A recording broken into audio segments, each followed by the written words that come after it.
notre suivi, là, ça viendra de nous-mêmes.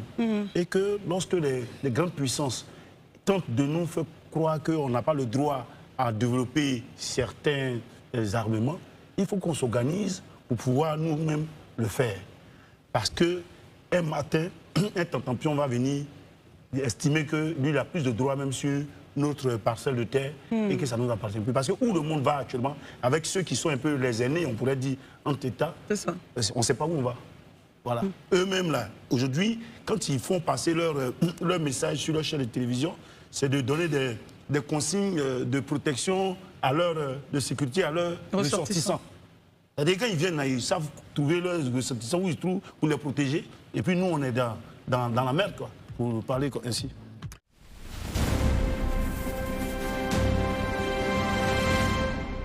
On parle beaucoup du Moyen-Orient, de Israël, de Iran, de Gaza et du rôle des États-Unis. Mais une question dérange. Est-ce que cette guerre peut frapper l'Afrique, et surtout la Côte d'Ivoire? Hausse du carburant, augmentation des prix du riz, pression sur les économies africaines. Ce conflit, même loin de nous, peut avoir des conséquences bien réelles dans nos marchés, dans nos foyers et dans nos débats politiques. Dans cette vidéo, on va analyser froidement les faits. Quels sont les vrais risques pour l'Afrique? Est-ce que la Côte d'Ivoire peut être impactée économiquement? Et surtout, devons-nous nous inquiéter? Reste jusqu'à la fin, parce que certaines conséquences sont déjà en train de se produire. Lors de l'attaque qui s'est passée, je pense que c'était avec Maduro, Venezuela. au Venezuela, j'ai dit sur le même plateau que l'attaque est injustifiée, je la comprends. Oui, on se rappelle bien. Et je suis cohérent avec moi-même. L'attaque de l'Iran, c'est injustifié, je la comprends. Finalement, je suis cohérent avec moi-même. Donc expliquez-nous votre point. Injustifié, mais vous comprenez. Je comprends. Pourquoi? Parce qu'aujourd'hui, vous vous rappelez, c'est vrai que quand je l'ai dit la dernière fois, Eman, il en riait, je parlais de... Tu peux estimer qu'un voisin, ou bien même un voisin lointain, peut être souvent bruyant. Il peut être un danger pour toi. S'il est un danger pour toi et que tu as les moyens de coercition, tu y vas. Mais j'avoue que ça pose des questions aujourd'hui. Franchement, ça pose des questions. Très bien.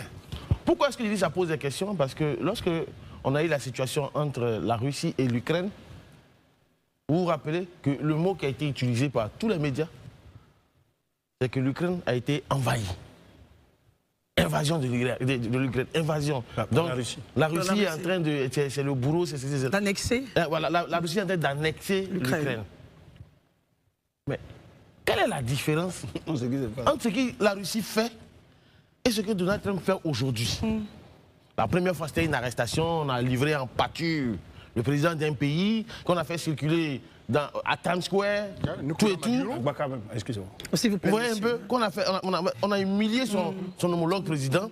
Aujourd'hui, on va pratiquement jusqu'à aller exécuter un guide religieux et sa femme. Ça n'a l'air de rien en Iran, mais je dis, c'est vrai. Les États-Unis sont... Militairement, ils sont forts. Financièrement, ils sont forts. Tout est bon. Il n'y a pas de problème. Mais là, est-ce qu'avec cette situation, il n'a pas réuni tous les opposants de l'ayatollah autour de la cause commune de l'Iran vis-à-vis des États-Unis? C'est la question que vous posez. Moi, vraiment, je me pose des questions. Hein. Je me pose véritablement des questions.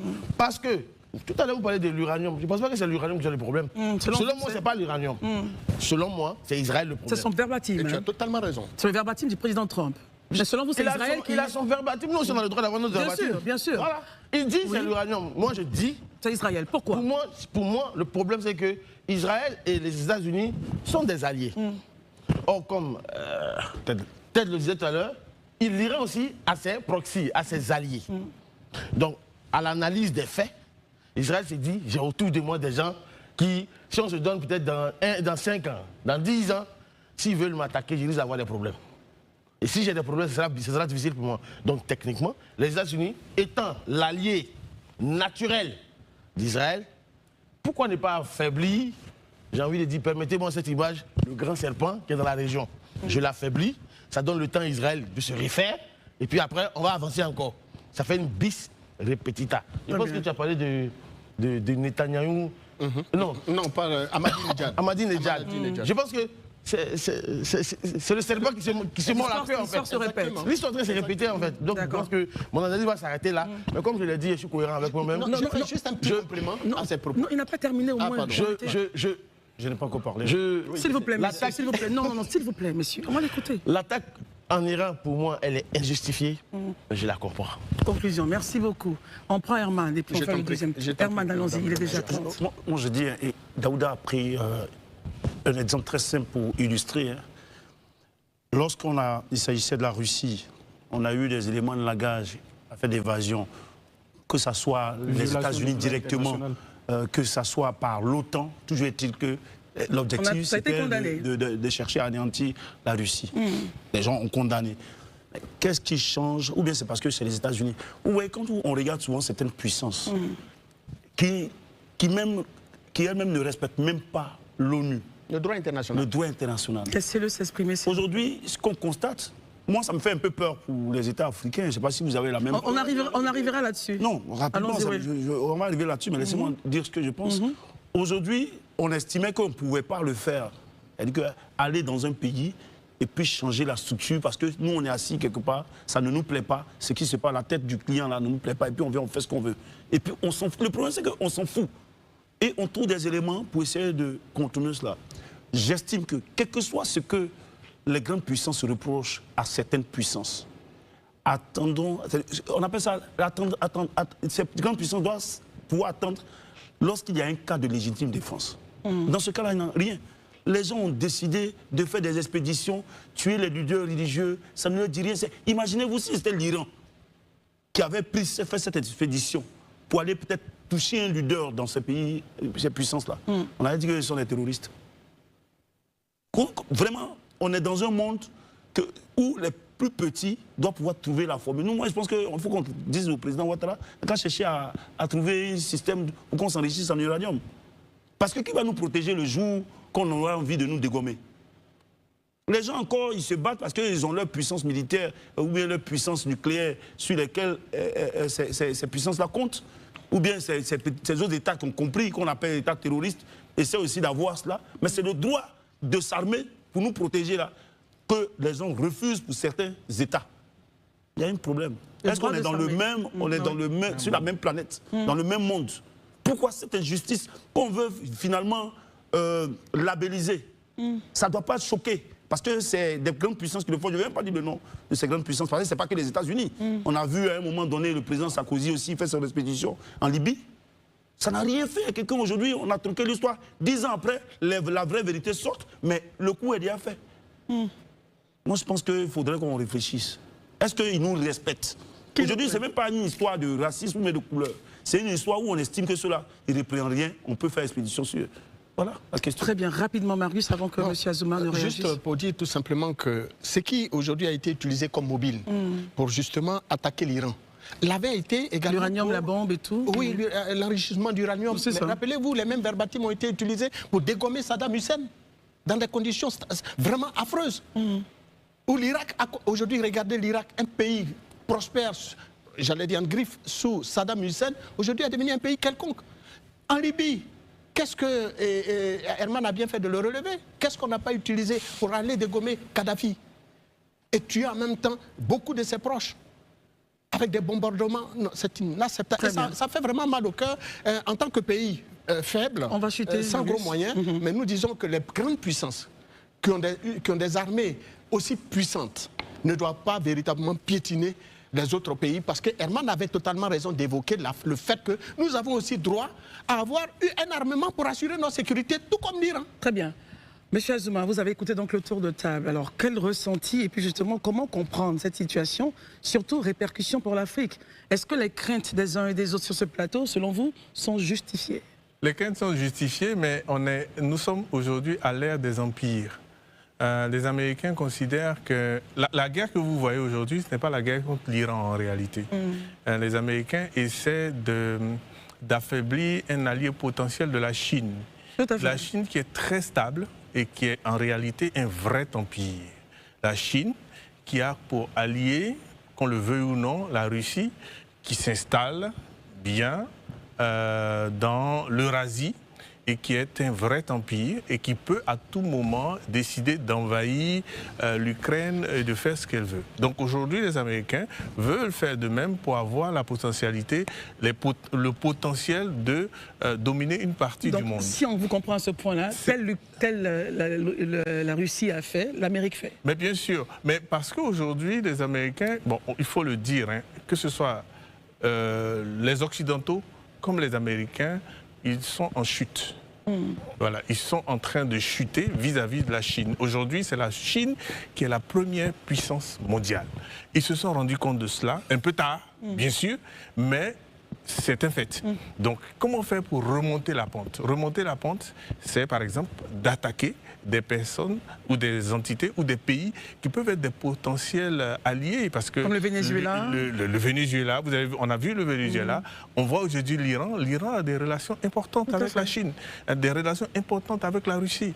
Donc, au-delà de cette question israélienne et palestinienne, il faut voir plutôt un peu plus grand sur la carte et se rendre compte que les Américains sont en train de faire une autre guerre à travers la guerre avec l'Iran. Mais ça ne va pas se passer comme au Venezuela, malheureusement. Parce que l'Iran, ce n'est pas le Venezuela. L'Iran, c'est un vieux pays de près de 10 000 ans. Avec, voilà, c'est un vieux pays qui a d'énormes potentialités intellectuelles, scientifiques, qui a une histoire, qui a une culture, qui a des peuples divers, qui a des religions diverses. Il y a des chrétiens, il y a des musulmans, il y a des zoroastriens. C'est vraiment une culture.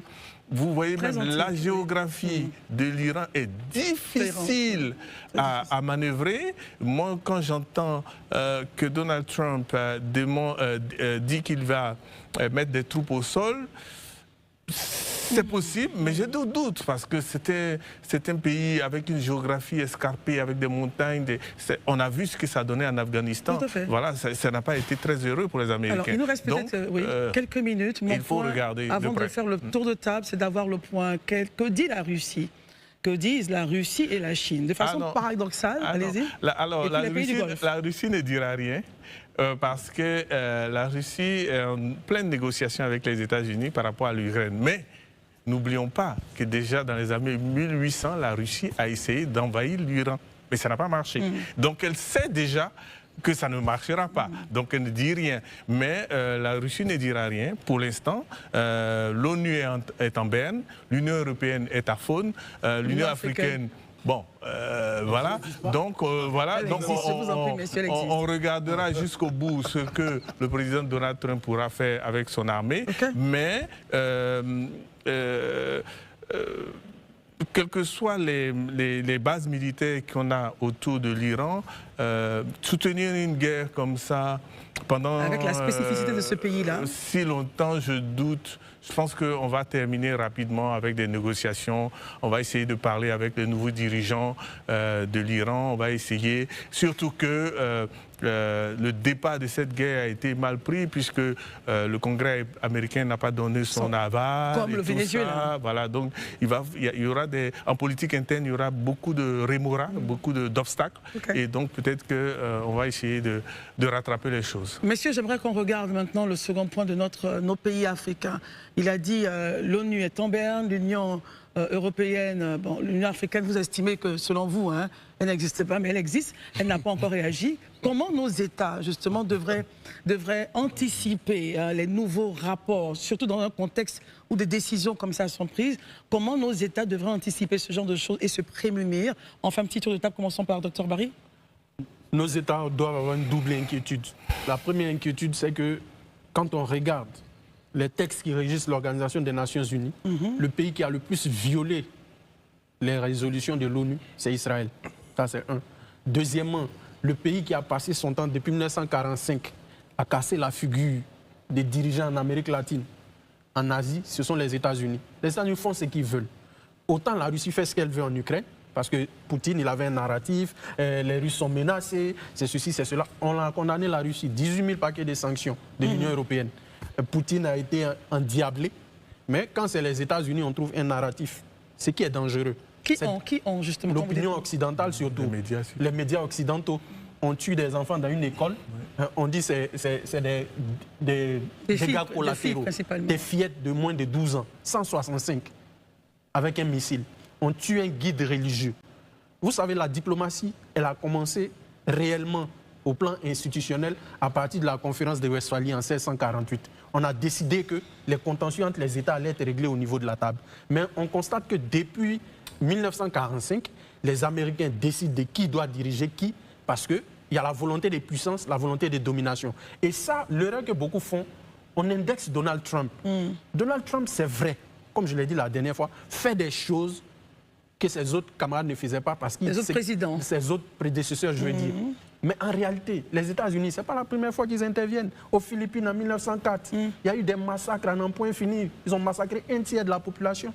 Même pendant la Deuxième Guerre mondiale, l'arme nucléaire, les généraux, Omar Bradley, Nimitz, Eisenhower, étaient contre l'utilisation de l'arme nucléaire parce qu'ils pensaient que dans un conflit conventionnel, ils allaient arriver au bout du Japon. Donc il y a beaucoup de choses. En Afrique, nous devons être inquiets parce que demain, une grande puissance peut s'élever, mais la tête du président ne me plaît pas.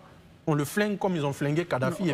On va essayer d'écouter le mot. Ce sont les mots. Non, ce sont mes mots, quoi. Monsieur, excusez-moi, ce sont vos mots, mais j'ai pu estimer, docteur Barry, que vous puissiez décrypter votre mot. On lui tire là-dessus. Ça ne changera rien. Je suis d'accord. Arrêtez ça, monsieur. Mais quand on utilise un tomahawk pour tuer des petites filles de 14 mois, je vous comprends très bien. C'est un coup de flingue. Je vous comprends très bien, mais utilisez un bon langage, c'est tout. Ils vont débarquer, anéantir ou enlever le chef qui est là, comme bon leur semble. Et puis, donc, on doit être inquiet. Et deuxième inquiétude, c'est sur le plan économique. Parce que le détroit d'Ormuz, c'est 20% du pétrole mondial. Qui transite. Si le baril de pétrole passe à 200-300 $, nous, en Afrique ici, on va être étouffés. Je pense que le président des consommateurs est là.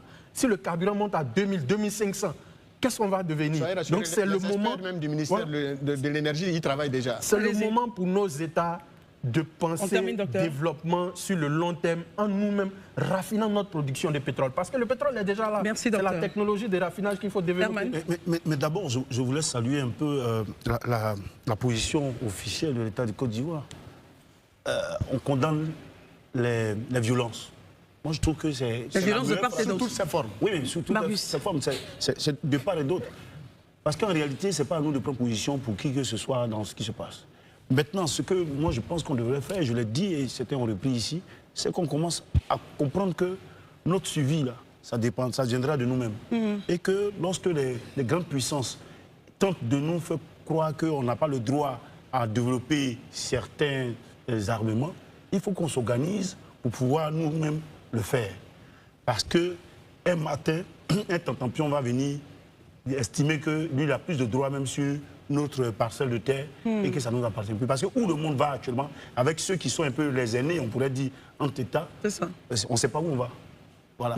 Eux-mêmes, là, aujourd'hui, quand ils font passer leur message sur leur chaîne de télévision, c'est de donner des consignes de protection, de sécurité à leurs ressortissants.